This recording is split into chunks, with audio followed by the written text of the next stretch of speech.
I'm Kate Ward, and this is your Dickman Farms Smart Gardening Tip. And man, it's blistering out there today. It is a hot one. We are in the middle of summer, and it's been a dry one. So, wanted to talk to you a little bit about watering and some things that we're seeing from folks to help clarify what you should be doing to help out your plants this summer. So we've heard a whole bunch of things like, my flowers aren't blooming, or, I'm watering all the time and they're wilting. So some things to know about plants. The blooming, a lot of plants are kind of holding still. They're not as big as they could be, or maybe they have been in different years.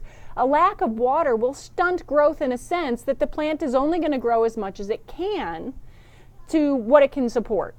And at some point, depending on how dry your gardens are, even then you'll find that plants will start to decline in some sense. Maybe you have big trees that have dropped their interior leaves because they can't support all that. There's not enough water. So those are all plant adaptations that they do to survive summers like what we're having this year with so little rain. So some other things that you can think about is once plants get rooted in, so a lot of folks put in annuals like this petunia here. This is fresh for a little bit of color as we go into late summer, so we have a nice fresh crop of color here. But if you've put these in or you're putting them in new, some things to think about is you can always use this to help you as a guide. This is called the moisture meter, and it measures the amount of moisture that is in the soil at that particular point in time. So that said, if I push this in here and I look to read it, this says moist. Now on a day like today where it's 90 degrees, if this one is in a pot above ground, I would say then you should probably give it a drink if you're headed out for the entire day. However, if you planted this in the ground acts as a buffer.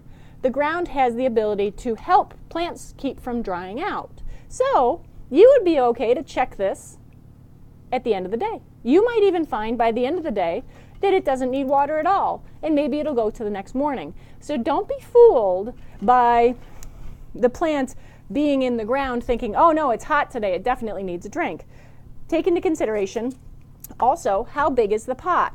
This is a coneflower, and it's a young coneflower here. This little coneflower is in a little pot, so that means I have a lot of leaves up here and a tiny little root ball. So during the course of the day, what's going to happen is this plant's going to use the amount of water in here faster than this plant is going to use in here. So just take into consideration how often you need to water, how big is that pot.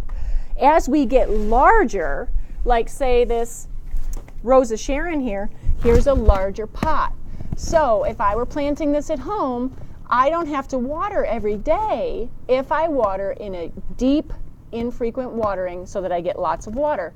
Good rule of thumb, 3-gallon pot, 6 gallons of water is what you want to put down there. Okay?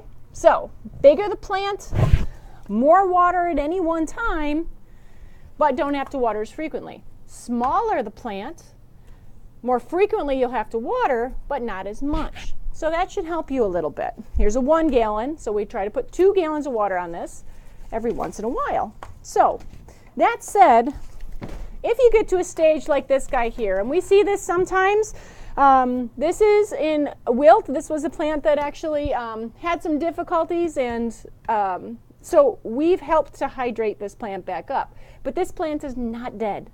This is in wilt, and believe it or not, by watering this plant, which we did do, this will recover. It'll puff back out and firm back up, and it will look like not much has happened to it, like it didn't look like this. But how do we do that? Well, one of the ways we do that, and you can see with this hose that I have hanging over the front, is we're going to water with a trickle like this.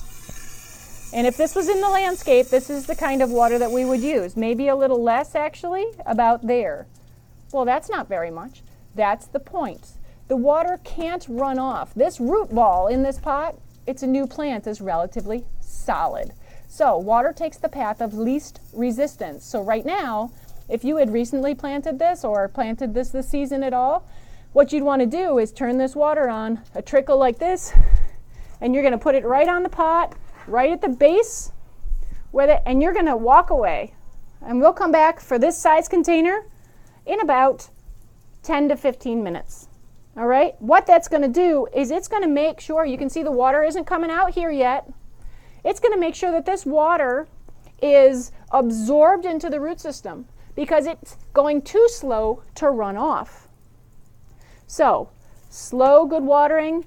This fast, that water's going to run right off. It'll get good and wet like the plant will, but that doesn't help our root system, and that's where the plants take up their water, is in their root system. So to make this come back to its perky self, you need to hydrate this.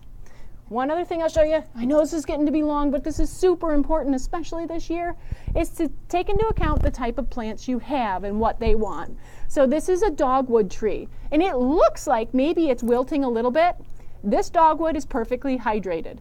So again, this is those plant adaptations. This one says, ooh, it's hot and dry. We're gonna close our leaves and be a little smaller so that we don't lose so much moisture in a day. So be sure to check it. You always check. And if you have questions, come on and see us. We're happy to answer those for you. And until then, this has been your Dickman Farms Smart Gardening Tip.